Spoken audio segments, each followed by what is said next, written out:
Hello दोस्तों, नमस्कार। स्वागत है आप सभी का हमारे यूट्यूब चैनल एग्जाम बार में। आज की समसामयिकी की जो हम शुरुआत करेंगे वो करेंगे यूपी स्पेशल से। कुछ ऐसे इंपॉर्टेंट पॉइंट हैं जो कि हमारे आरओ एआरओ के लिए बहुत इंपॉर्टेंट होने वाले हैं, तो उसको देखेंगे। साथ ही हम देखेंगे कि प्रबल क्या है और इसका संबंध हमारे प्रदेश से कैसे है, उत्तर प्रदेश से कैसे है, उसके बारे में जानेंगे। फिर हम देखेंगे आदित्य L1। आदित्य L1 किस ग्रह के लिए प्रक्षेपित किया जाएगा, इसके बारे में डिटेल में बात करेंगे। और अंत में मोस्ट इंपॉर्टेंट पॉइंट, पीएम ई बस सेवा और सुप्रीम कोर्ट की जो नई घोषणाएं हुई हैं और हमारे एग्जाम के पॉइंट ऑफ व्यू से अब सुप्रीम कोर्ट मोस्ट इंपॉर्टेंट हो गया है, तो इसके बारे में चर्चा करेंगे। तो चलिए दोस्तों, आज की समसामयिकी शुरू करते हैं। नोएडा प्राधिकरण बोर्ड ने दादरी नोएडा गाजियाबाद निवेश क्षेत्र के मास्टर प्लान को मंजूरी दे दी है, जिसे न्यू नोएडा के नाम से जाना जाएगा। इंपॉर्टेंट पॉइंट है, इसको ध्यान रखिएगा। न्यू नोएडा, ग्रेटर नोएडा वहाँ पहले से भी बनाया जा चुका है। और देश का सबसे बड़ा एकीकृत आईटी हब लखनऊ के नादरगंज औद्योगिक क्षेत्र में बनाया जाएगा। हिंदुजा समूह ने उत्तर प्रदेश में इलेक्ट्रिक व्हीकल विनिर्माण संयंत्र स्थापित करने के लिए प्रदेश सरकार से 100 एकड़ भूमि उपलब्ध करवाने का अनुरोध की है।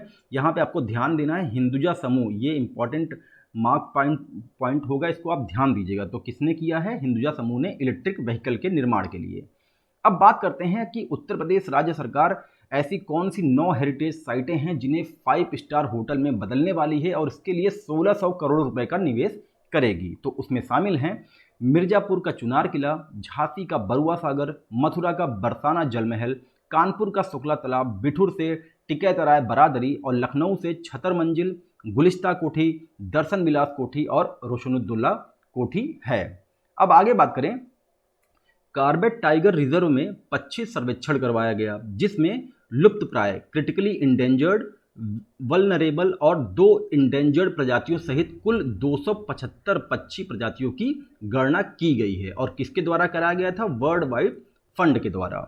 गोवा देश का पहला ऐसा राज्य बन गया है जहां पे आईवीएफ की सुविधा, आईवीएफ क्या होता है? इन विट्रो फर्टिलाइजेशन होता है, उसकी सुविधा यहाँ पे निःशुल्क दिया जाएगा।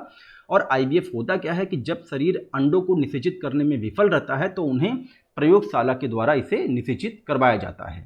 भारतीय फुटबॉल टीम के पूर्व कप्तान और महान फुटबॉलर मोहम्मद हबीब का 15 अगस्त 2023 को बीमारी के कारण हैदराबाद में निधन हो गया। इसको आप याद रखिएगा, मोहम्मद हबीब का संबंध किससे है? फुटबॉल से है। अब आगे देखें, प्रबल कैसे इंपॉर्टेंट है हमारे एग्जाम के पॉइंट ऑफ व्यू से, तो इसका संबंध कानपुर से है। भारत की पहली लंबी दूरी की रिवॉल्वर है प्रबल, जिसको 18 अगस्त को लॉन्च किया जाएगा। और इसको कौन बना रही है? Advance weapons and equipment India limited, जो कि कानपुर में स्थित है और गवर्नमेंट ऑनरशिप वाली ये कंपनी है।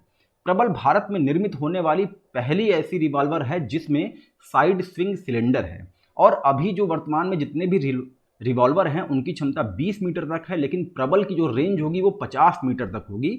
और advance weapons and equipment India limited Kanpur के अरमापुर में रक्षा उत्पाद बनाने वाली एक सरकारी कंपनी है, इसको आप ध्यान रखिएगा। अब बात करते हैं आदित्य L1 के बारे में। तो इसरो इस महीने आदित्य L1 उपग्रह अगले प्रक्षेपण की तैयारी कर रहा है, जो कि सूर्य के बारे में अध्ययन करेगा। और ये भारत का पहला सूर्य को लेके अंतरिक्ष मिशन है। इसे PSLV C57 द्वारा प्रक्षेपित किया जाएगा।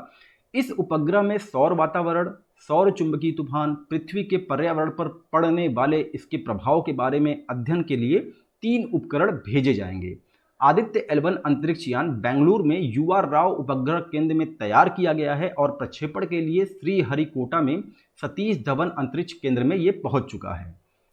अब बात करें पीएम ई बस सेवा के बारे में, तो भारत सरकार ने सिटी बस संचालन के विस्तार के लिए पीएम ई बस सेवा को मंजूरी दे दी गई है। और ये उन शहरों को ज़्यादा प्राथमिकता दी जाएगी जहां पे ऐसी सुव्यवस्थित सेवाएं उपलब्ध नहीं हैं।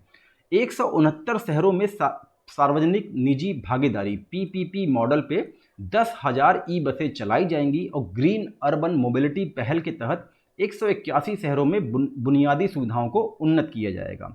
इस योजना की कुल अनुमानित लागत 57,613 करोड़ रुपए होगी। अब बात करें सुप्रीम कोर्ट में ऐसी कौन सी घोषणाएं की गई हैं, तो 15 अगस्त के दिन CGI DY चंद्रचूड़ ने कुछ ऐसी घोषणाएं की हैं जिसको आपको जानना बहुत इंपॉर्टेंट है।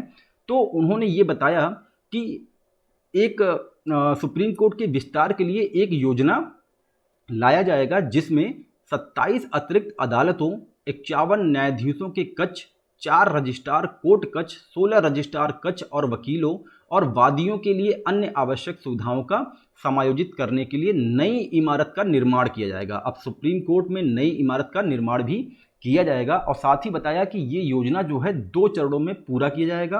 पहले चरण में म्यूजियम एनेक्सी भवन को ध्वस्त कर दिया जाएगा ताकि 15 कोर्ट रूम, न्यायाधीशों के कक्ष, सुप्रीम कोर्ट बार एसोसिएशन का पुस्तकालय और राष्ट्रपति और उपाध्यक्ष के कार्यालयों के लिए नई इमारत का निर्माण किया जा सके। और उसके बाद अगले चरण में 12 कोर्ट रूम, जजों के चैम्बर, रजिस्ट्रार कोर्ट और अन्य निर्माण के लिए नए भवन का दूसरा हिस्सा बनाने को मंजूरी दी जाएगी।